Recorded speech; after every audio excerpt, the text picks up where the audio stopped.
You know how everyone says Japan was going to take over the world in the 1980s? They were buying up American real estate, their cars were crushing Detroit, and their electronics were everywhere. Then, suddenly, it all just stopped. What happened? Well, let me tell you about one of the most controversial economic agreements in modern history. Picture this. It's 1985. Japan's economy is on fire. The yen is relatively weak, which means Japanese products are cheap for Americans to buy.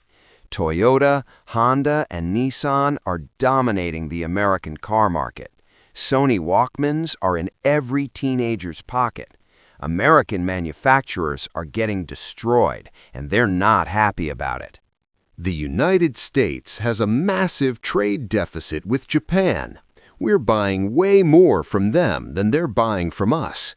American politicians are furious. Factory workers are losing jobs. There's genuine fear that American manufacturing will completely collapse. So the Reagan administration decides to do something drastic. On September 22, 1985, representatives from 5 countries meet at the Plaza Hotel in New York City. The United States, Japan, West Germany, France, and the United Kingdom. They're about to make a deal that will change the global economy forever. This meeting produces the Plaza Accord, and here's what it says. These 5 countries agree to deliberately weaken the US dollar against the Japanese yen and the German Deutschmark. Sounds simple, right? But the consequences were anything but simple. Within 2 years, the yen's value doubled against the dollar. Let me explain what this means. If a Japanese car cost 2 million yen and the exchange rate was 240 yen to the dollar, that car would cost about $8,300 in America. But when the yen strengthened to 120 to the dollar, that same 2 million yen car now cost over $16,000 in America. Japanese exports became way more expensive overnight.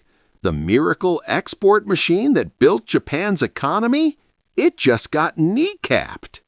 Now, Japan's central bank panicked. They thought we need to keep our economy growing somehow. So they did what seemed logical at the time. They slashed interest rates to historic lows. Money became incredibly cheap to borrow. And this is where things go completely off the rails. When borrowing money is basically free, people start doing crazy things with it. Japanese companies and investors started buying everything. They bought real estate, they bought stocks, they bought golf courses. They bought famous buildings in America like Rockefeller Center. The Nikkei stock index went absolutely parabolic. Real estate prices in Tokyo got so insane that the land under the Imperial Palace was supposedly worth more than all of California. This was a bubble, a massive historic bubble, and everyone could see it except the people inside it. Japanese bankers were lending money to anyone with a pulse. You wanted to borrow money to buy stocks? Here you go. You wanted to borrow money to buy land that was already absurdly overpriced? Sure thing. The entire financial system became one giant casino where everyone thought they were winning. But bubbles always pop. Always. In 1989, the Bank of Japan realized things were out of control. They started raising interest rates to cool down the economy. And that's when everything collapsed. The stock market crashed. The Nikkei lost half its value. Real estate prices started falling, and they kept falling for decades. Companies that borrowed millions to buy overpriced assets suddenly couldn't pay back their loans. Banks that made those loans were drowning in bad debt. Japan entered what they call the lost decade. Except it wasn't just a decade, it was 2 decades. Some argue it's been 3 decades. The economy that was supposed to overtake America just stagnated. Young people who graduated during this time couldn't find good jobs.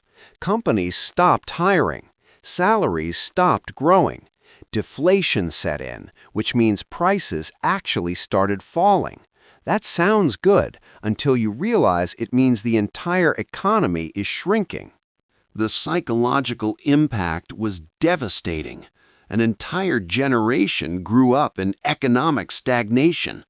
The confidence, the optimism, the sense that tomorrow would be better than today, it all evaporated. Now here's the controversial part. How much of this was actually caused by the Plaza Accord? Some economists argue that Japan would have had a bubble anyway, that their banks were reckless and their regulators were asleep at the wheel, that the Plaza Accord was just one factor among many. But others point out that the sequence of events is pretty clear. The Plaza Accord forced the yen up. Japan panicked and dropped interest rates way too low. Cheap money created a massive bubble, and when that bubble popped, it destroyed the economy for generations. There's even a darker interpretation. Some people believe the United States deliberately used the Plaza Accord to kneecap Japan's rise, that America saw Japan as an economic threat and decided to neutralize it. Whether that's true or just conspiracy thinking depends on who you ask. What we do know is this. The Plaza Accord was a massive intervention in free markets. 5 governments decided they knew better than millions of traders and businesses about what exchange rates should be, and the consequences were enormous and long-lasting.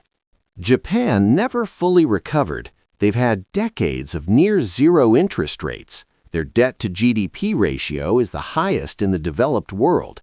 They've tried every economic policy imaginable, and nothing has really worked to get them back to the growth they had before 1989. Meanwhile, the United States, well, the Plaza Accord did help reduce the trade deficit for a while. American manufacturers got some relief. But it didn't stop the long-term decline of American manufacturing. Those jobs still went away, just more slowly. The real lesson here is about unintended consequences. When governments try to engineer economic outcomes on a massive scale, things rarely go according to plan. The Plaza Accord was supposed to rebalance trade. Instead, it may have triggered the longest economic stagnation in modern history for the world's 3rd largest economy. And here's the thing that should really make you think. Are we making similar mistakes today?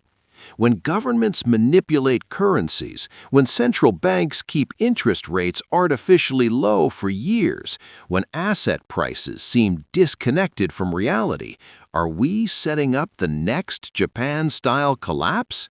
History doesn't repeat, but it often rhymes.